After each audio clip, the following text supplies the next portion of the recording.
Most people walked right past me in the hallway. Some didn't even say hello. To the nurses at the Oak Ridge Hills Retirement Center, I was just the quiet woman in room 12, gray hair, always pinned back, eyes always on the floor, never asking for much. No one knew that behind the silence was a story darker than thunder and stronger than steel. No one knew what I had survived, and truthfully, I liked it that way, because if I started talking, they wouldn't look at me the same. I was 75 years old the year I moved into Oak Ridge Hills. The place wasn't glamorous linoleum floors, pale yellow walls, fluorescent lights that flickered like old memories.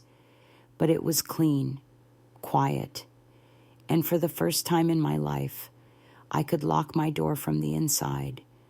To most of the staff, I was just another old widow with no family, a mystery nobody bothered to solve. Brittany, one of the younger aides, once whispered just loud enough for me to hear, "That old lady gives me the creeps, never talks, just stares out the window like she's waiting for ghosts." I didn't blame her.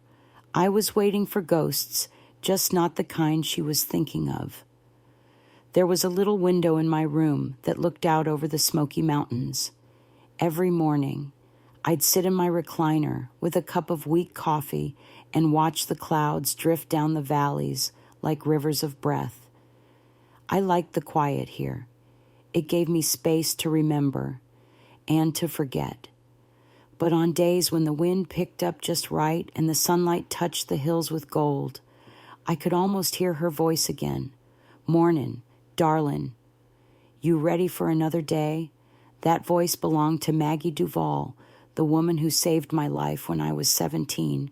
She was the first one who ever called me darlin', like it meant something. The first person who saw the bruises I tried so hard to hide. The first person who looked me in the eyes and said, "Linda, you don't belong in that place. You never did." But that was decades ago, before Phoenix Inn, before the police came knocking, before I learned that justice comes in small, quiet victories. Sometimes I'd catch my reflection in the mirror and hardly recognize the woman staring back. Wrinkled, yes, but the lines around my mouth weren't from frowning. They were carved by endurance. And the scar above my eyebrow, that was from a frying pan. I earned that one the night I tried to run, but we'll get to that later. For now, all you need to know is this: the woman they see sitting in room 12 is not who I've always been. Once upon a time, I was a little girl named Linda Marie Smith, born in a broken-down cabin near the Tennessee-North Carolina border. My daddy drank too much. My mama died too soon. And by the time I was 9, I already knew that no one was coming to rescue me. And yet, here I am, still standing, still breathing, still watching the Smokies roll like waves. On my 75th birthday, one of the nurses, Tyler, I think left me a cupcake with a candle in it. He didn't sing, didn't stay, just mumbled, "Happy birthday," and walked away. I sat there staring at that candle, flame flickering like a heartbeat, and I thought, if I told someone what this day used to mean to me, would they believe me? Because when I turned 9, my father, Raymond Smith, sold me to a man named Clarence Boone for $50 and a bottle of whiskey. That was the day I stopped being a child. That was the day I became property. But don't you worry, this story isn't just about pain. It's about surviving it, outsmarting it, burning it to the ground, and planting something better in its place. If you've got the heart to hear it, I've got the strength to tell it. You see, I might be 75 now, but I've lived 100 lives. And this one, this quiet life in Gatlinburg, it's the first one I've truly owned. I was born on a bitter cold January morning in 1949, deep in the hollers outside Gatlinburg, Tennessee. The old midwife, Miss Rowena, Used to say I came into the world screaming like a bobcat and red as fire. Mama named me Linda Marie Smith, but Daddy just called me the girl. We lived in a weather-beaten shack with 3 rooms and no insulation. The windows rattled in the wind like bones. Our stove was more rust than metal, and the roof leaked something awful when the rains came. But back then, I still believed love could keep a roof from caving in. I was too young to know better. Mama was a gentle woman, quiet and soft-spoken. She smelled like wild honeysuckle and always sang old hymns when she stirred the beans. She died when I was just 7. Cough got into her lungs and never left. We had no money for a doctor, and by the time Daddy found the preacher to come pray over her, she was already gone. That's when the real dark began. After Mama passed, Daddy Raymond Smith got mean. He started drinking more, working less, and coming home with empty eyes. His friends were mostly drunks from the lumberyard who played poker, cursed God, and treated children like shadows in the corner. I stayed out of sight and kept my mouth shut. That was how you survived in our house. One night, I was crouched behind the porch steps, watching Daddy argue with a stranger. The man had slicked back hair, a toothpick between his teeth, and eyes that didn't blink. He looked over at me once, and I felt a chill crawl across my neck. They talked for a while, low voices, urgent. Daddy kept scratching the back of his neck, the way he did when he was ashamed. The man handed him something wrapped in brown paper, and Daddy nodded. Then he turned to me. "Linda," he said, and his voice was too soft. "Come here. Honey, I should have run. I should have known that nothing good ever came from my name on his lips like that." But I was 9, and I still wanted to believe he was my daddy. So I stepped into the light. The man smiled like a wolf. "This her." Daddy grunted. "She's strong, knows how to cook beans, split kindling, keep her mouth shut." The man looked me over like I was a calf at the county fair. "She better." He didn't ask if I wanted to go. No one asked me anything that night. Daddy packed my few belongings in a feed sack, handed me an old coat that didn't fit, and walked me to the man's rusted pickup truck. No hugs, no goodbyes. He just said, "Do what he says. Don't act stupid." And that was it. I watched our cabin disappear in the rearview mirror, wondering if I'd ever sleep in my own bed again. I wouldn't. The man's name was Clarence Boone, and he ran a roadside lodging house just past the state line, over near Cosby.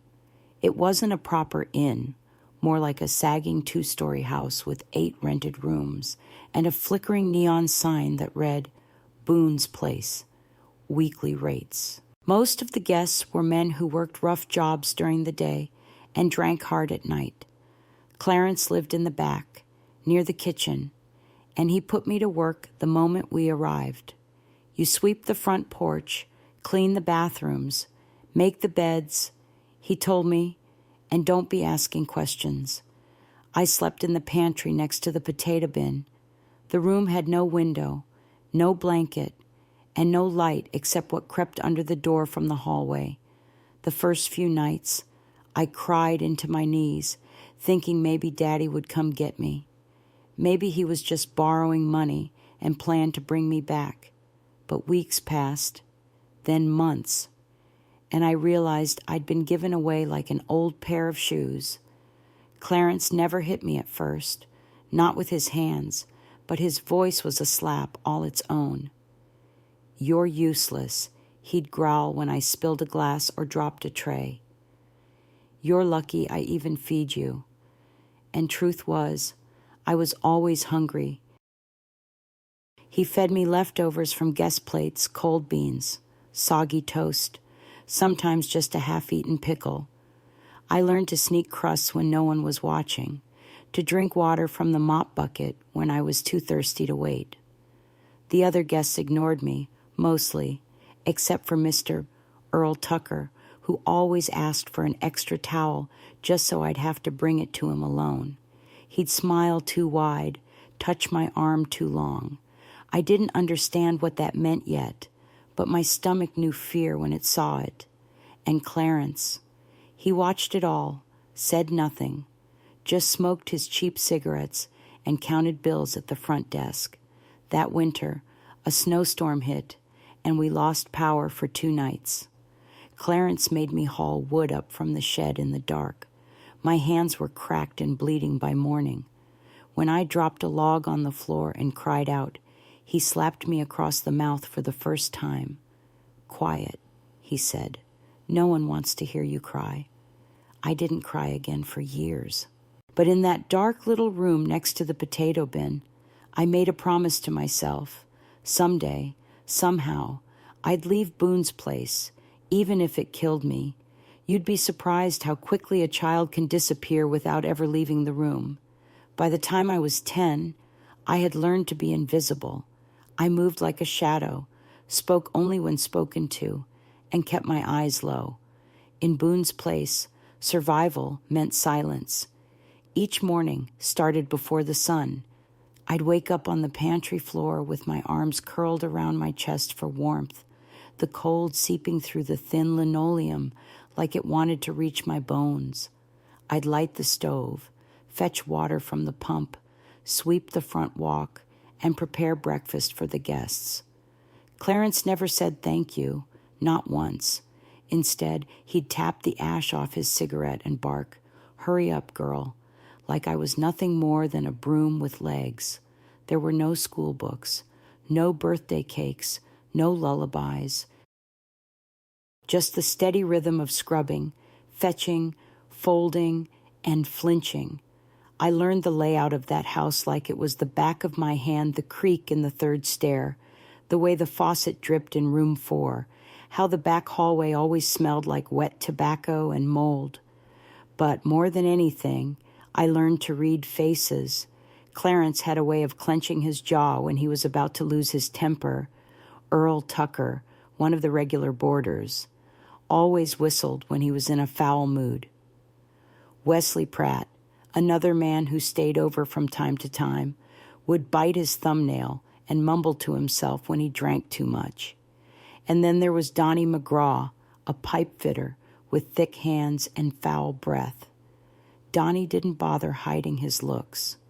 When I passed by, he'd stare long and slow, as if daring Clarence to stop him, but Clarence never did. "Long as they pay," he once told me, leaning in with that awful cigarette stench. "I don't ask questions." By age 11, I had bruises that never healed. On my arms, my thighs, my ribs, and what hurt more was knowing that no one in that house, not a single soul, ever asked if I was okay. I was nothing but part of the furniture, the girl who cleaned sheets and kept quiet. One night, Clarence came into the pantry while I was sleeping. I woke up to the sound of his boots, then the flicker of his lighter in the dark. He didn't say a word, just stood there, watching me. I remember every heartbeat in that silence. Then he said, flatly, "You're growing up. Boys'll start noticing." And then he left. I was 12. After that, I started sleeping with a butter knife under my blanket, not because it could stop a man like him, but because it made me feel like I wasn't completely helpless. Sometimes, when the men got drunk enough, they'd wander into the kitchen looking for food. One of them, Earl, once tried to trap me in the corner by the icebox. He smelled like whiskey and engine oil. When Clarence walked in and caught him, I thought just for a second he'd say something. But Clarence just smirked. "She's got to learn sometime." That night, I scrubbed the floors until my knuckles split open, just to feel something I could control. But the worst thing wasn't the fear. It was the forgetting. I forgot what it felt like to be a child. I forgot the sound of my mother's voice. I forgot my favorite color, my birthday, the way it felt to be loved. I became a machine, and they liked it that way. By 13, I wasn't Linda anymore.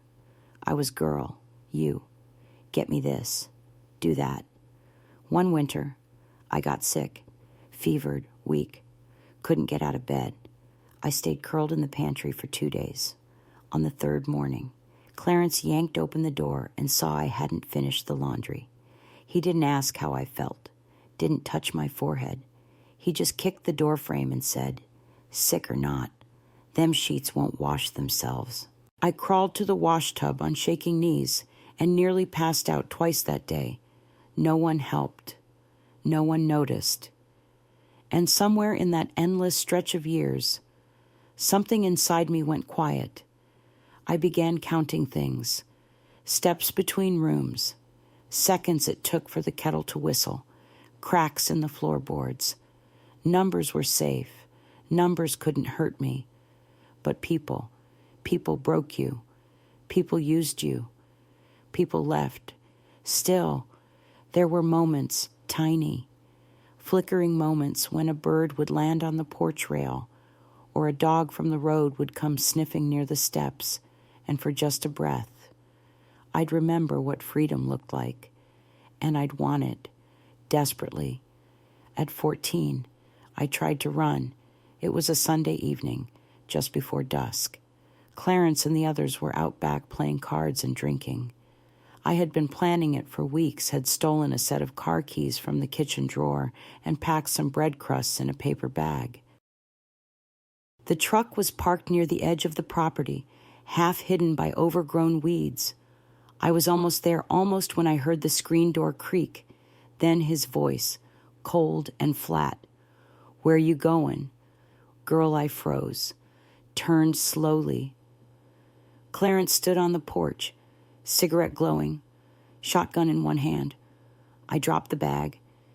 He didn't yell, didn't run. He just walked over, picked up the sack, and said, "You got 2 choices. Come back inside now, or get a head start." I didn't move, couldn't. He grabbed me by the arm and dragged me back into the house, threw me into the pantry, and locked the door. I spent 3 days in there. No food, no water, just the cold and the dark and the sound of my own breathing. By the time he let me out, I couldn't stand straight, couldn't speak, couldn't even cry. He looked down at me, satisfied. "Try that again, and next time you're going in the river." And I believed him. From that day forward, I stopped trying to escape. But deep inside, buried under the bruises and silence, something small kept burning. A flicker, a whisper, a word I wouldn't say out loud. Not yet. Hope. After the escape failed, something in me broke, but not the way Clarence wanted. He thought starving me, locking me up, stripping me of pride would make me obedient, soft, and small. And outwardly, it looked like it worked. I didn't argue. I didn't flinch when he raised his hand. I moved like I had no bones. I called him sir when he barked from the porch and kept my eyes on the floor like a dog waiting for scraps. But inside, I started to watch. Every habit, every routine, every back door left open, every time he drank too much and passed out on the couch. I memorized it all, not with hope of escape, not anymore, but because watching gave me power. And power, even in secret, felt like air in a windowless room. I was 15 when I realized the abuse wasn't just mine to carry. There was a girl no older than 10 who came to Boone's place with her mother. They stayed for 3 days. The mother worked nights at a roadside diner and left the girl alone in the room during her shifts. On the second night, I saw Donnie McGraw slip into their hallway. I was carrying towels when I heard the door creak. I paused, frozen. a sick churn in my gut. Then I turned and walked away. I hated myself for that. Still do. The girl left with her mother the next day. She looked different, quieter, jumpy, older somehow. That's when I understood. This place wasn't just a prison. It was a factory. A machine that took in the desperate and spat out the broken. And Clarence. He was the foreman. Some nights, when the men were drunk and laughter rose like smoke through the halls, I'd lie awake in the pantry and whisper to the dark, just one person. One. That's all it would take to notice. But no one came. There was no CPS in our holler. No curious mailman. No preacher with questions. Boone's place was too far out, too isolated, and even if someone had noticed, would they have cared? One time, a traveling salesman stayed overnight, big belly, bright smile, fancy car. He caught me cleaning the front lobby and said, "Girl, you got a name." I opened my mouth, and nothing came out. The words were there, stuck behind years of silence. Clarence stepped into the room before I could try again. "She's slow," he told the man with a chuckle. "Don't mind her." The salesman just laughed and left a big tip. That night, I lay awake, replaying the question, "Do you got a name?" Yes, I did. I was Linda. I was somebody.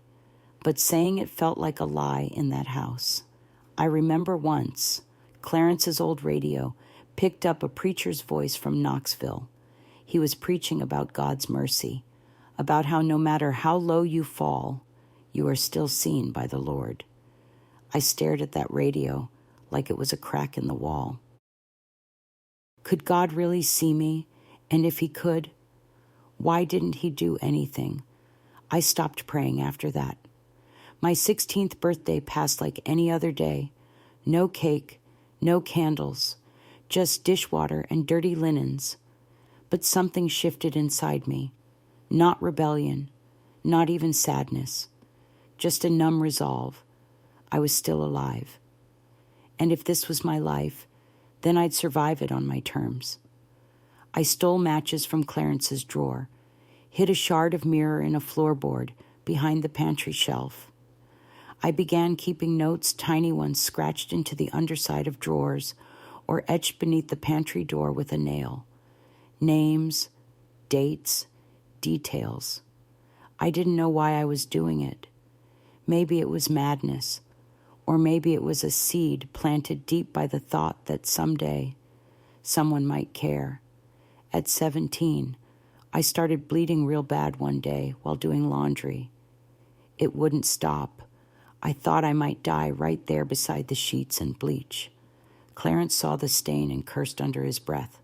"Tired of this," he muttered. "Should have sold you off sooner." That was the first time I heard him say it. Sold me again, like I was livestock, like he still thought there was something left in me to barter. I didn't cry, didn't speak, just cleaned it up and kept moving. But later that night, sitting on the cold pantry floor, I stared into that cracked mirror and whispered the words, "You will not die here. You will not become what they think you are." It wasn't a prayer.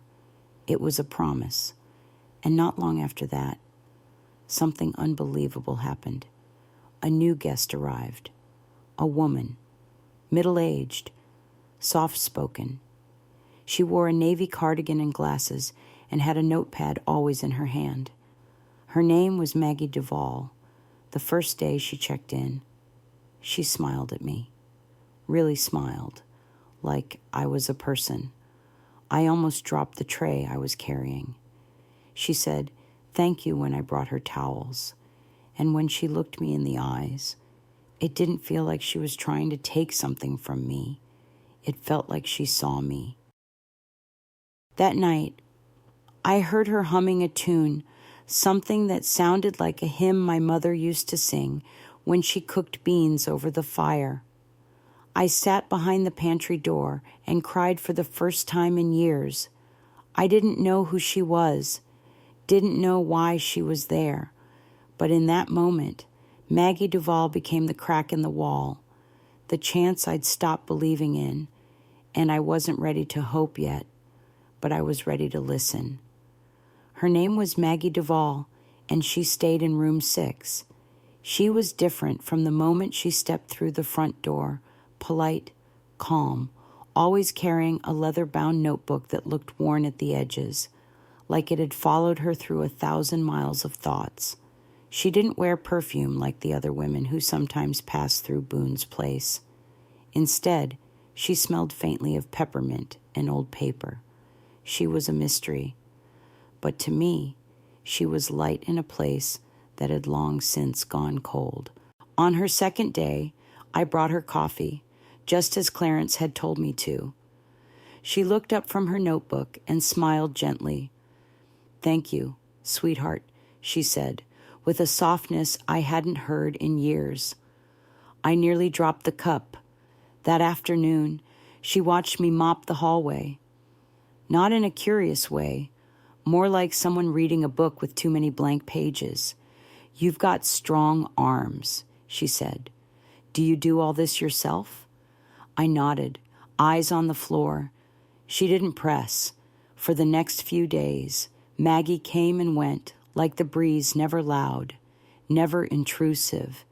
But she noticed things. I could feel it. The way she watched Clarence walk past her without a word. The way her eyes narrowed when Earl Tucker made one of his sick jokes at the breakfast table. And the way she looked at me like I was more than a set of hands, more than a nameless shadow moving from room to room. One night, I was scrubbing the baseboards outside room 6 when her door opened. "You shouldn't be doing that so late," she said, peeking out. "It's part of my job." I mumbled. She stepped into the hallway, barefoot, holding a cup of tea. "How old are you?" I hesitated. 17. She tilted her head. "You look younger." I swallowed hard. "I'm not." She didn't respond right away, just took a slow sip and stared down the hall toward Clarence's office. "Finally," she said, "this place feels wrong." Then she closed her door. Those 3 words, "this place feels wrong," echoed in my head all night long. It was the first time anyone had said it out loud. The next day, I was washing sheets out back, hands raw from lye soap.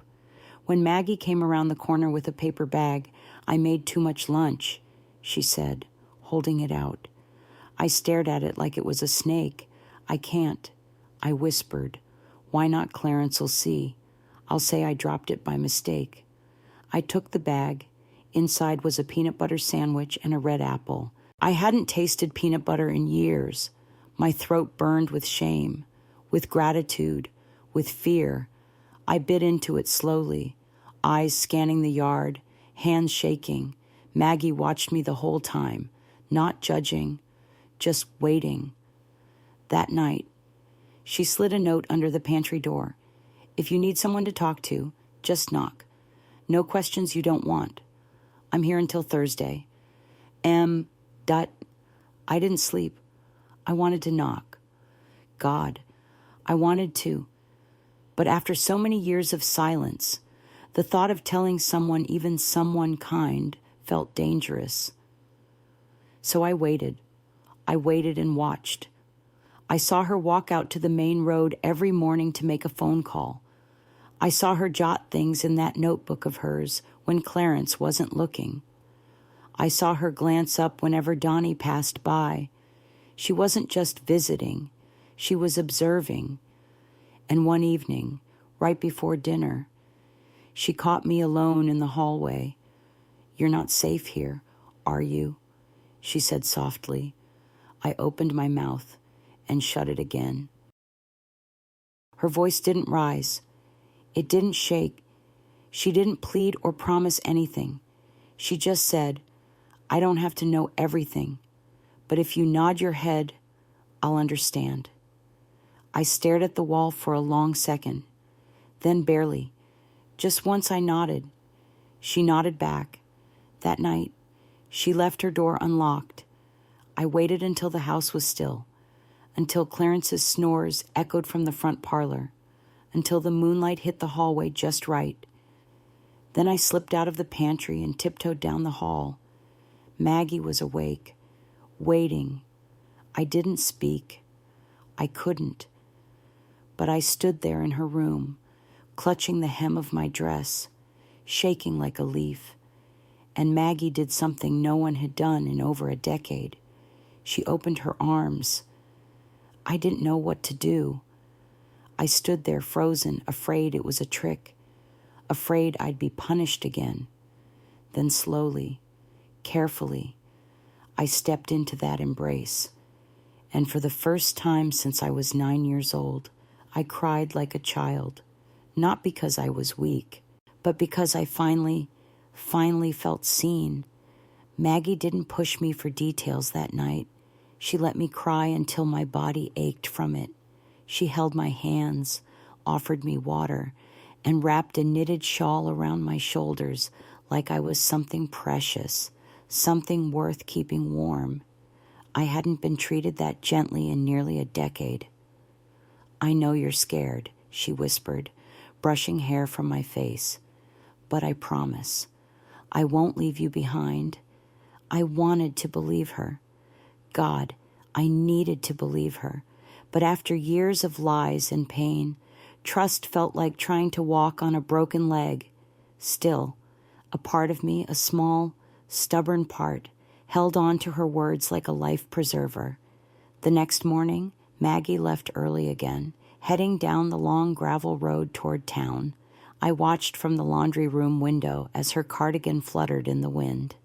I didn't know where she was going, but when she came back that afternoon, her lips were tight and her hands trembled just a little. That evening, when everyone else was distracted with poker and beer, she found me by the back stoop.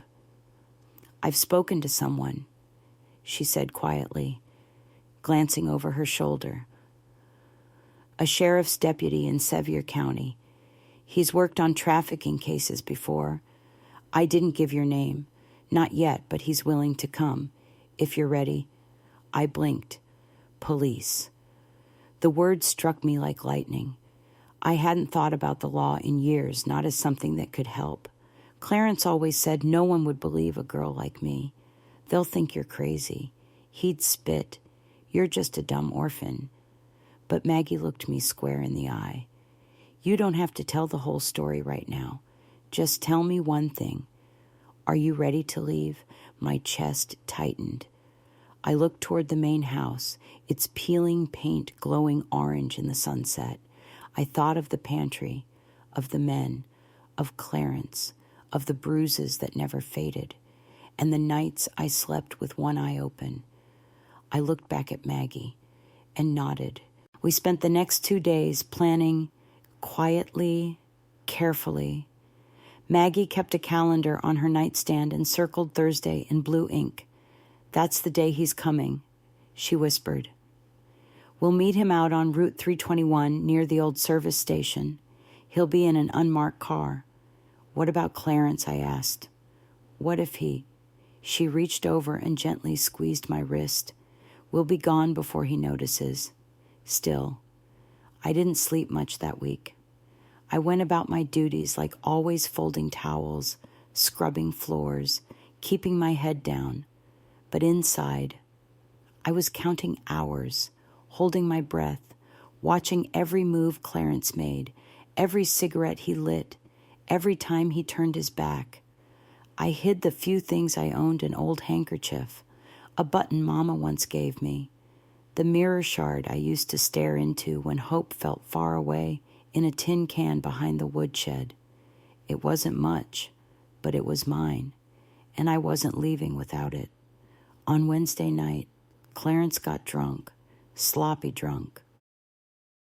He grabbed me by the arm in the kitchen and hissed, "You think I don't notice you and that woman always whispering? Think I'm stupid?" I froze. My pulse thundered in my ears. "No, sir," I whispered. He stared at me for a long moment. His breath reeked of bourbon and rot. Then he laughed. "Don't matter. She's gone tomorrow." I held that sentence in my chest like a burning coal. He knew. Or maybe he didn't. Maybe it was just drunk talk. But it didn't matter. We had to move faster. The next morning, Maggie came to the laundry shed while I was hanging sheets. Her voice was calm, but her eyes were sharp. "We're going tonight. I've already packed what I need. What if Clarence stops us?" She glanced over her shoulder, then pulled something from her coat pocket, a small can of bear mace. "If he tries," she said, "he'll regret it." That was the first time I saw her as more than kind. She was strong, and that gave me courage. As twilight fell, I went about my chores as usual. Clarence was in his office counting money. Earl Tucker was passed out in room 3. The house was still. At 8:37 p.m., I slipped behind the woodshed and retrieved my tin can. I clutched it to my chest, heart racing like a rabbit's. Then I tiptoed to the back door of room 6. Maggie was waiting, coat buttoned, notebook in hand. She held out a pair of sneakers. "They're not new," she whispered, "but they'll be better than those old flats." I slipped them on. They pinched my toes, but I didn't care. She opened the door. "Let's go." We crept past the garden, through the weeds, and down the gravel path toward the road. Every crack of a twig sounded like thunder. Every gust of wind felt like a warning. Then we heard it. The screen door slamming. Footsteps. Clarence's voice, slurred but furious. Linda Maggie grabbed my hand. "Run." We tore down the hill, gravel kicking up behind us. I heard Clarence shout again. Then a gunshot, loud and terrifying, echoing through the night. "Keep going," Maggie cried. The road came into view, headlights in the distance, low, steady, moving fast, an unmarked car. The deputy. We reached the edge of the road just as the car screeched to a halt. A tall man in plain clothes stepped out, one hand near his belt. "You Maggie Duval?" "Yes," she gasped. "And this is the girl." Clarence's voice bellowed behind us, closer now. The deputy stepped forward, hand raised. "Sir, put the weapon down." Clarence stopped short, blinking through the darkness. "You don't know what she is," he shouted. "She's mine." "No, I'm not," I whispered. For the first time in years, I raised my voice. "No, I'm not." Clarence lunged. The deputy tackled him to the ground. And just like that, it was over. I sat in the back of the cruiser, shaking and silent, while Maggie sat beside me, her hand still wrapped around mine. "You're free now," she said softly. "You're safe." I looked out the window at Boone's place one last time, its crooked roof, its flickering porch light, the shadows that had once swallowed me whole. And I didn't feel scared. I felt reborn. The first night away from Boone's place, I didn't sleep. Not because I was afraid, but because I wasn't.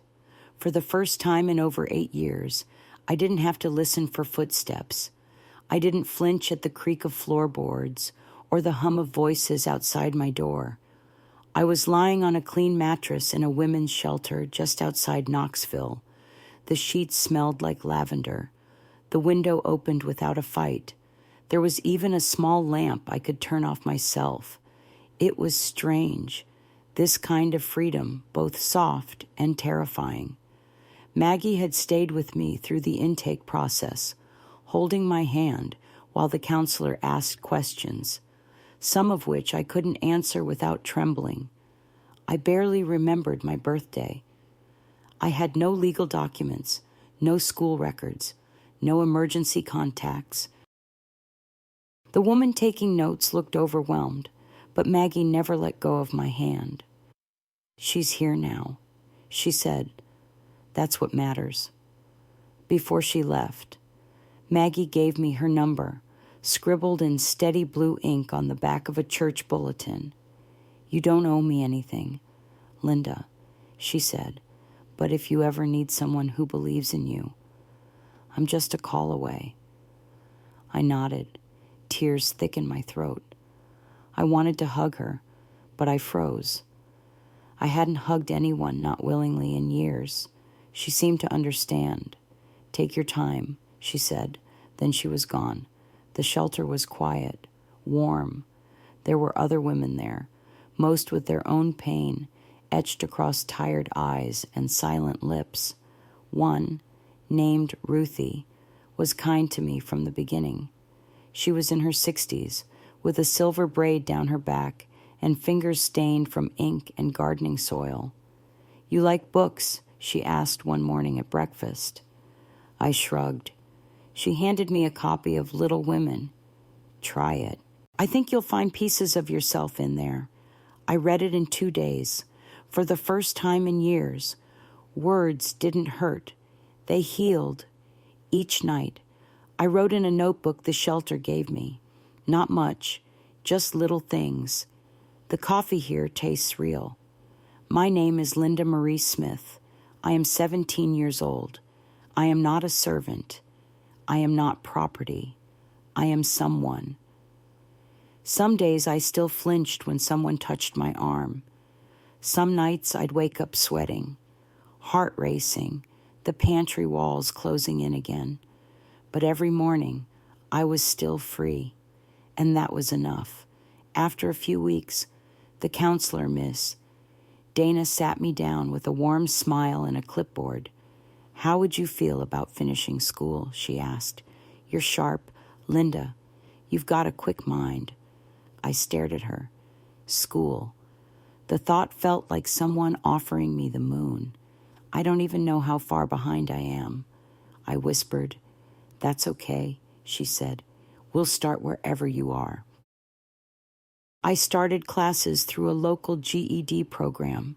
The first time I sat in front of a chalkboard, my hands trembled so hard I could barely hold the pencil.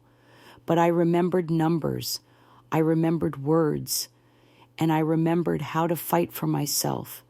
Every equation I solved felt like reclaiming a piece of the life Clarence had tried to erase. I studied at night, helped around the shelter during the day, and on weekends. Ruthie let me work with her in the garden out back. "Digging in the dirt helps you grow, too," she told me with a wink. But the real change came the day I told my story out loud. The shelter hosted a small group therapy session every Thursday. I'd gone a few times, always silent, always watching, until one night a young woman began sobbing as she described the man who'd kept her locked in a trailer for 4 years. I couldn't stay quiet. I spoke.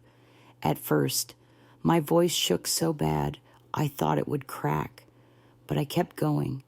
I told them about the pantry, about Clarence, about Maggie, about the tin can behind the shed.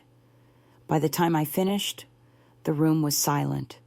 Then Ruthie reached over and touched my hand.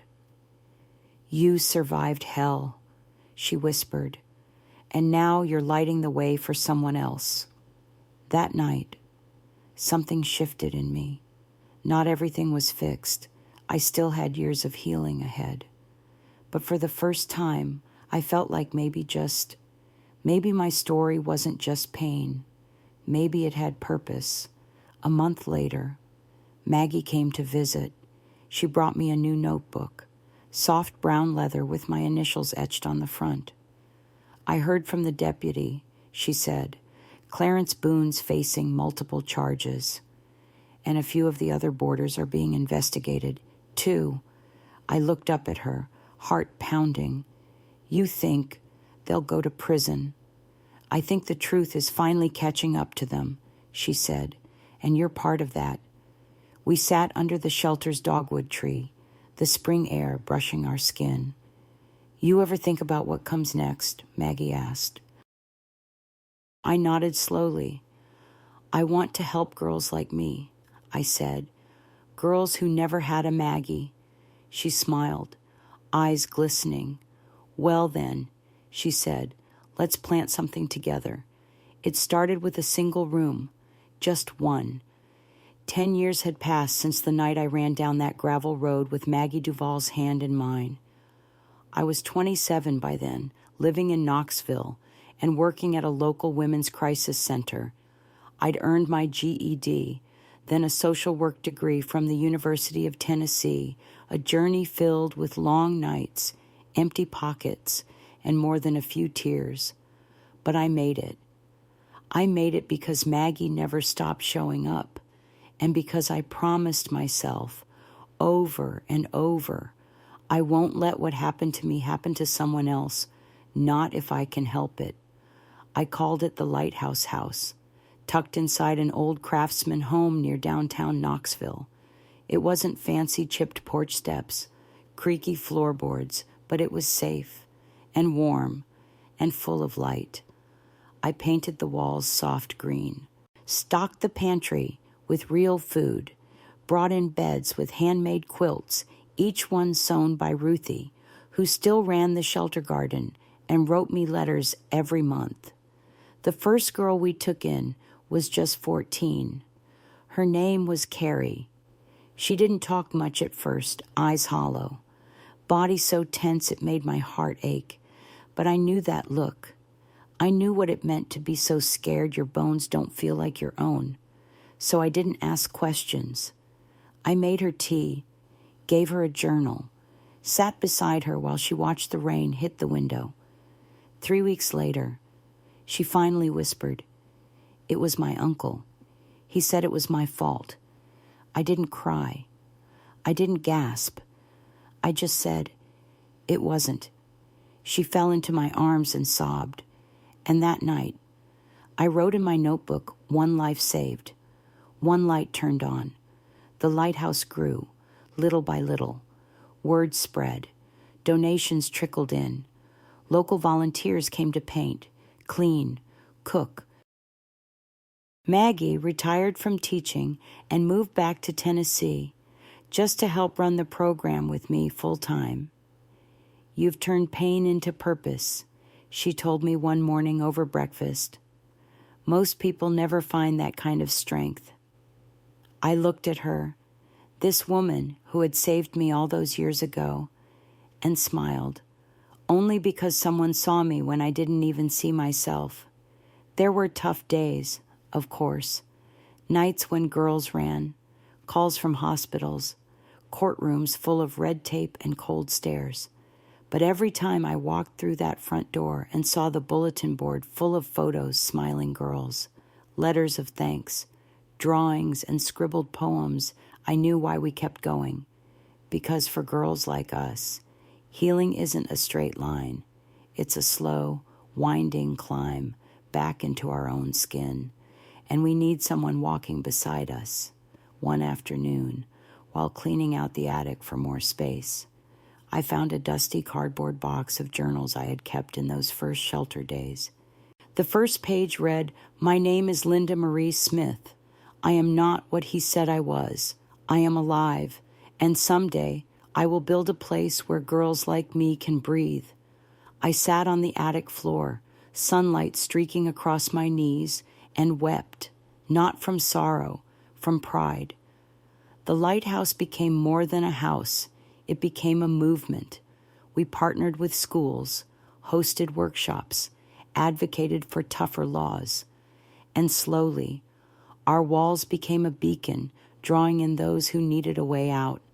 And every time I saw a new girl step through our doors, shoulders hunched, eyes wary, I remembered the pantry, the matches, the scar above my eye, and I whispered to her what Maggie once whispered to me, "You're safe now. You're home." I was 75 years old when I returned to Gatlinburg. It had been decades, more than 50 years, since I last saw the rust-colored hills that framed that broken place I once called home. I hadn't planned to go back. Some wounds are better left where they scabbed over. But closure has a strange way of calling you when you're older. You don't just want peace, you need it. Maggie passed away the year before, quietly, in her sleep. I held her hand until her last breath. We had been friends, partners, and family for over 5 decades. Her death left a stillness inside me I didn't know how to fill. So I packed a small bag, called Ruthie to let her know, and made the trip alone, driving into town. It was strange to see how much had changed. Tourists wandered the sidewalks with cameras and ice cream cones. There were outlet stores and cozy coffee shops. It looked like any other Tennessee town, but my heart still knew the shadows. I found Boone's place, or what was left of it, off an overgrown gravel road just past the edge of town. The roof had caved in. The porch sagged like a drunk old man, and vines curled around the windows like nature itself was trying to bury what once happened there. I parked the car and stepped out slowly, cane in hand. My knees protested the uneven ground, but I pressed on. Every step toward that broken house felt like walking through ghosts.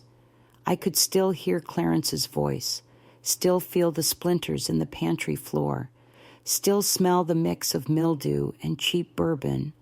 I stood in front of the rotted door for a long time before I stepped inside. The floor creaked beneath my feet, but it held. Dust danced in the light leaking through shattered windows. Debris littered the ground, old furniture, rusted metal, and a broken chair I remembered scrubbing down as a child. I found what used to be the pantry, just a square of warped wood now, half swallowed by time. I knelt there slowly, painfully, and ran my fingers along the threshold. That was where I became invisible. That was where I survived. I pulled from my pocket a small tin can, the same one I'd taken all those years ago, now full of mementos I'd added through the years.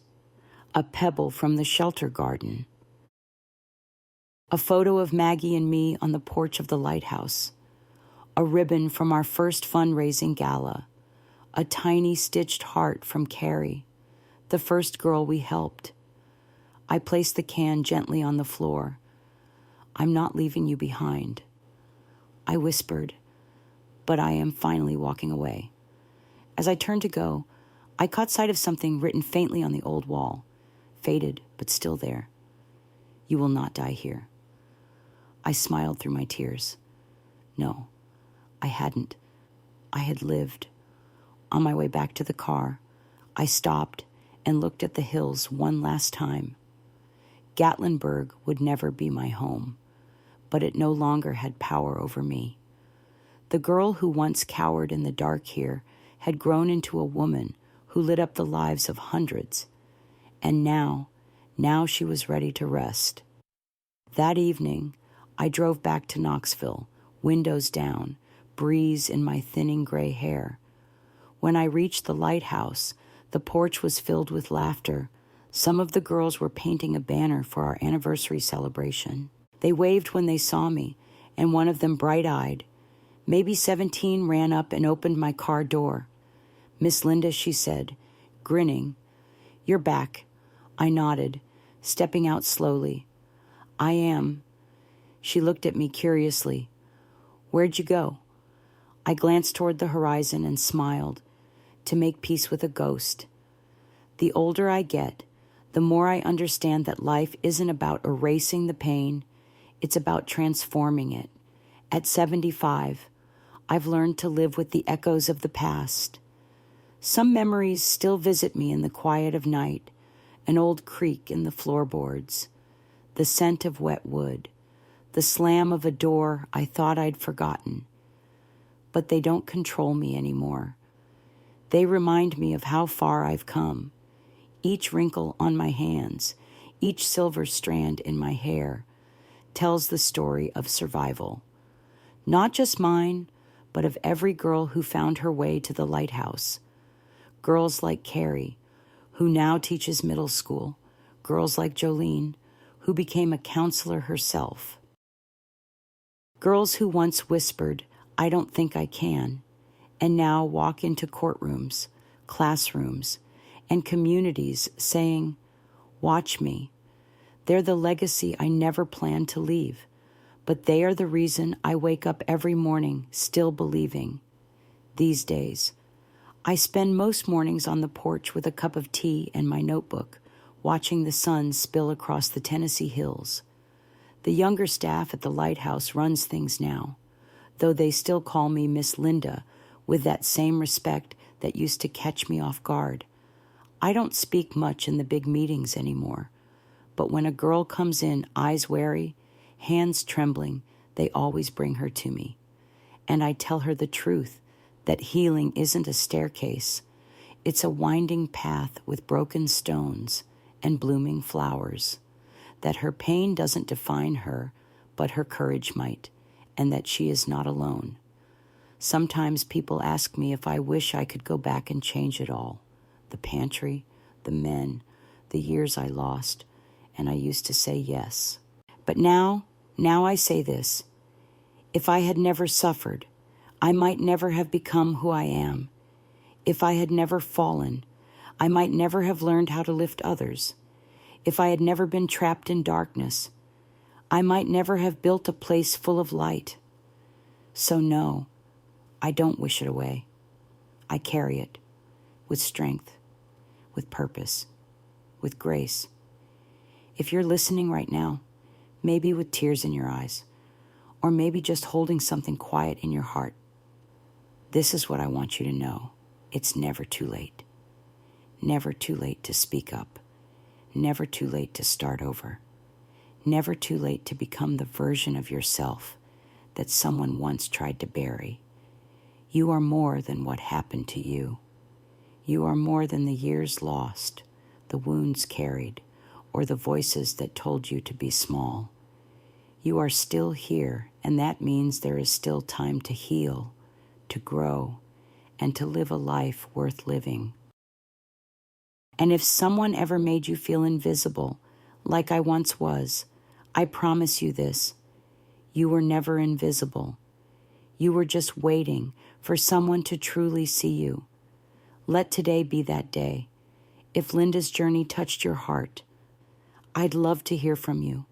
Please share your thoughts or your own story in the comments. We read every single one.